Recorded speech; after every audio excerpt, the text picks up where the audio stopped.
পিলখানা হত্যাকাণ্ড জাতীয় জীবনে গভীর ক্ষত সৃষ্টি করেছে। শহীদ সেনা দিবসের অনুষ্ঠানে কথা বলেছেন প্রধানমন্ত্রী তারেক রহমান। তিনি বলেছেন, ওই হত্যাকাণ্ড ছিল দেশের সার্বভৌমত্ব নষ্ট করার অপপ্রয়াস। তিনি আরও জানিয়েছেন, পিলখানা হত্যার স্মৃতি অম্লান রাখতে কাজ করবে সরকার। Lily ultra soft serum gel, যা গভীর থেকে স্কিনে দেয় 3 গুণ সিরাম হাইড্রেশন। সিরাম জেল হাইড্রেশনে ব্রাইট থাকো সব সিজনে। জাতীয় শহীদ সেনা দিবস উপলক্ষে ঢাকা ক্যান্টনমেন্টে আয়োজন করা হয় মতবিনিময় সভার। এতে প্রধান অতিথি হিসেবে উপস্থিত ছিলেন প্রধানমন্ত্রী তারেক রহমান, ছিলেন সেনা প্রধান সহ উচ্চপদস্থ কর্মকর্তারাও। সপরিবারে মতবিনিময় সভায় শহীদ পরিবারের সদস্যরা দাবি করেন, পিলখানা হত্যাকাণ্ডের স্বাধীন তদন্ত কমিশনের প্রতিবেদনে যাদের নাম এসেছে তাদের বিচারের মুখোমুখি করার।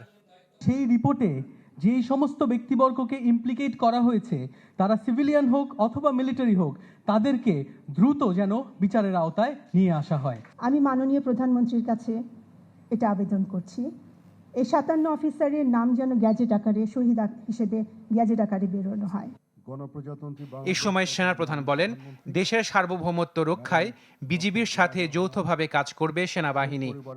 আমাদের জাতীয় জীবনে যেন 2009 সালের 25 ফেব্রুয়ারির মতো কোনো ঘটনা পুনরাবৃত্তি না হয়, এজন্য আমরা বদ্ধপরিকর এবং আমরা সকলে ঐক্যবদ্ধ হয়ে একটি সমৃদ্ধ বাংলাদেশ গঠনে কার্যকরী ভূমিকা পালন করব ইনশাআল্লাহ।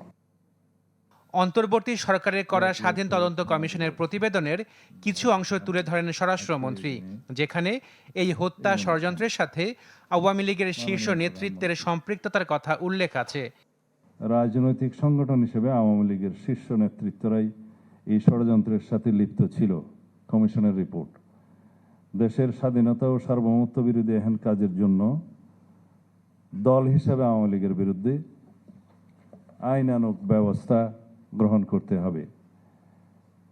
হত্যাকারীদের সমর্থনে মিছিল করা থেকে শুরু করে তাদের খাদ্য সরবরাহ করা এবং পালানোর কাজে সহায়তাকারী আওয়ামী লীগের কর্মীবৃন্দ সবাই ষড়যন্ত্রকারী ও হত্যাকারীদের পরিকল্পনা বাস্তবায়নে সকল প্রকার সহায়তা প্রদান করেছে।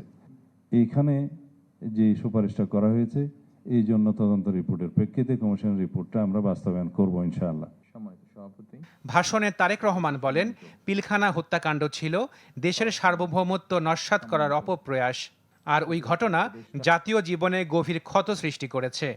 পিলখানার এই মর্মান্তিক ঘটনা ছিল আমাদের সার্বভৌমত্বকে নস্যাৎ করার একটি অপপ্রয়াস। পিলখানার ঘটনার পরিক্রমায় আমাদের জাতীয় নিরাপত্তার কাঠামোর দুর্বলতা ফুটে উঠেছে।